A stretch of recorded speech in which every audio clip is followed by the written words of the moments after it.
Another day, another follow-up in on the ongoing IndiGo flight disruption story, but this time government has intervened and ordered a high-level inquiry for the same. My colleague Charu is now joining us with the details.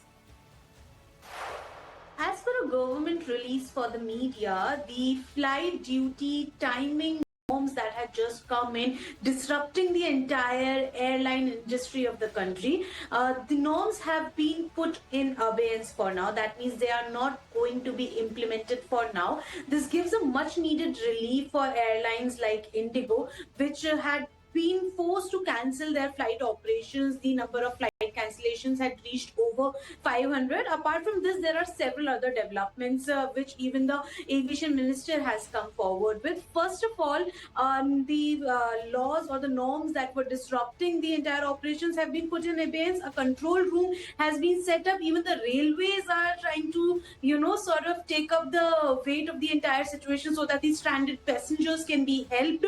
In fact, the airline, which is IndiGo, is also trying to hand out refreshments and accompaniments, help to the passengers whose flights have been delayed or disrupted. Apart from this, there are developments in the terms that the government is trying everything it can help the passengers in this time of need. For now, we know that the flights have been disrupted till midnight in Chennai, Bangalore, Delhi, and several other places are also seeing disruptions. For example, Mumbai and Hyderabad. However, it has been assumed by the government that these operations are going to get more stable tomorrow, and within 3 days, the entire situation is going to fall back into normalcy. All right, but let's get more on this. And now joining us to talk more about this is Captain Sanjay Karve, who's the aviation expert and analyst. Hi, Sanjay, good evening, and thank you so much for joining us on ET Now. Sanjay, experts are saying that this was IndiGo's planned strategy to arm twist the government into, withdrawing the new FDTL rules, which the government has partially succumbed to as well. What's your take on that? Good evening, Ankita. This FDTL rules first put in place in January 2024. Yes. So it has been close to 2 years now. And right from day one, IndiGo has been arm twisting the government and the DGCA to hold the rules in abeyance. And let us be very honest about it, no one really cared for safety. It was finally when the court stepped in and directed that these rules have to be implemented. That is how the FDTL rule has come into play. So neither the government nor the DGCA should take credit saying that we implemented it. If the court had not stepped in, the rules would have still been held in abeyance. If we have a cursory look at the figures, IndiGo on an average has 11 pilots per aircraft. The average industry norm is 15 to 17. That is the average industry norm. So against that industry norms, IndiGo has only 11 pilots per aircraft. They were well aware in January 2024 that there is no way with the new rules they will be able to meet all the flights. So instead of shoring up the crew or instead of getting more crew qualified, they found an easier way out was to arm twist the government and the regulator. And the reason was they hold practically 70 to 75% of the share of the market share as of today. So that was the reason. Their logic was very simple. I can do no wrong. If I decide to stop flying, the government has to buckle down. And they had a classic example of their MOU with Turkish. After Op Sindoor, when the government directed that they should cancel their Op Sindoor because of Op Sindoor, the Turkish agreement by 31st of August and 30th of September, IndiGo initially quietly said yes, and then put up a plea saying that a lot of passengers are going to get inconvenienced. So they put the ball back into the government's court, saying, look, you are taking a decision.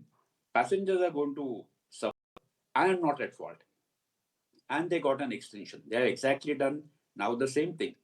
On one side, the CEO says, by 15th of December, normalcy will be achieved. Then why do you require a waiver till 10th of February? There's a lot of difference between 15th of December and 10th of February. If they're so confident where the CEO has to go public and say, I expect normalcy to be achieved by 15th of December, that is just a week from now, but you want a waiver up to 10th of February. So Are you once again trying to play games, arm twist the government, arm twist the DGCA? And as far as the government inquiry is concerned, the less said, the better. Right. All of us are aware how government inquiries continue or what are the outcomes and what finally happens to those inquiries. Nothing is going to come out of that. Right. Captain Sanjay, that's exactly the point that I was trying to make. Just because you hold 70% of market share, you have been, arm twisting or rather bullying the government into succumbing to whatever their requirements and whatever their demands are.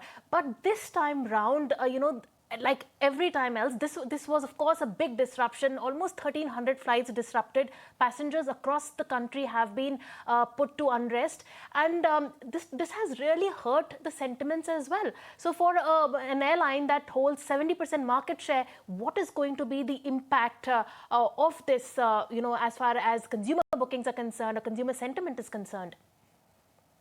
In the long term, not really much is going to happen because IndiGo fares have generally been much lower than Air India, which is its nearest competitor.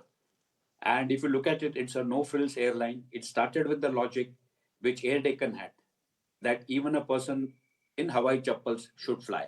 That is how it started.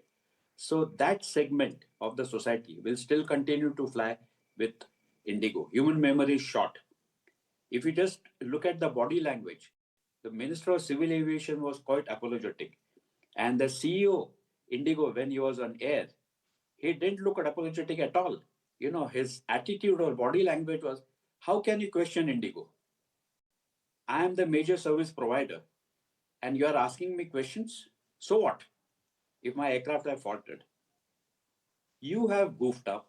You have slept over it for 20 months, hoping like hell that the government will succumb. The DGCA will succumb. They will finally give you a waiver. And actually speaking, they have achieved their goal up to February. And I wouldn't be surprised that in February they come up with something else and ask for a further extension. Basically, what is happening is, on one side you are saying safety of passengers is paramount. We adhere to world standards. Are we really adhering to world standards? If DGCA comes out with a regulation which adheres to the ICAO standards, your Annex 6, Part 1, you don't want to accept it. You don't want to follow it. Why? Because your commercial considerations come into play. Yes, I agree.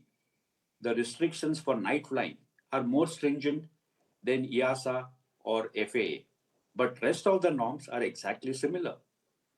Now, morning 2 to 5 is a very critical time as far as the human body is concerned. So DGCA is absolutely right in saying that between this period, that is 12 to 6, not more than 2 landings to be carried out.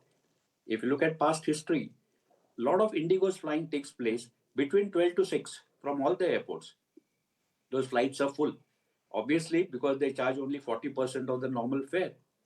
But the net result is you are utilizing the crew in that dark zone or dark night hours, which is not good from your body or physical or physiology point of view. So DGCA was absolutely right. And another sad aspect of this entire episode is, who's bearing the brunt? Is Right. it the CEO? Is the MD? Is the crew? No. It is the poor ground crew standing behind the counters who have no role to play in this Right. fiasco.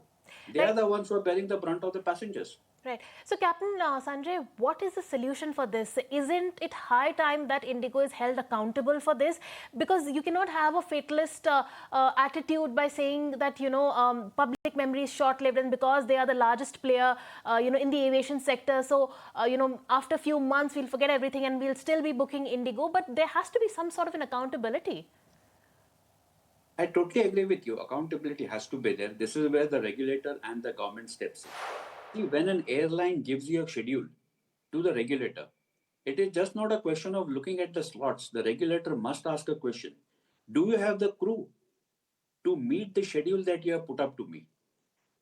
Do you have that capacity to be within the regulatory ambit which is published? This is also the role of the regulator. You just cannot look at the schedule which you have 2,200 flights and you say, okay, winter schedule accepted. Do you have the capacity to handle the flights remaining within the crew or within the regulatory structure which has been promulgated? The day one, they blamed the updates from Airbus. They conveniently forgot that on the Saturday morning itself, they had committed to the entire world saying that all our aircraft are compliant. The next statement with IndiGo came in was, bad weather is another factor because of which the flights have got cancelled. Because of fog. This was a very interesting statement. Which part of the country was having fog?